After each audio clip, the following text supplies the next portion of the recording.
Мой брат, когда хочет чихнуть, перед вздохом и выдохом успевает как-то сказать «Максат, мал».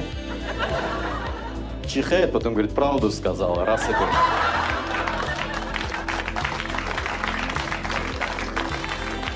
Слушайте, в детстве очень любил с ними телек смотреть, потому что они шарят за фильмы, они смотрят всегда интересное.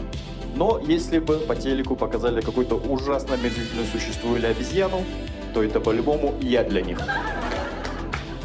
И им не лень, они могут на паузу поставить такие... Это же ты, Иван! Ты как в Голливуд попал, братишка? По их мнению, в мире животных только про меня сюжет снимают.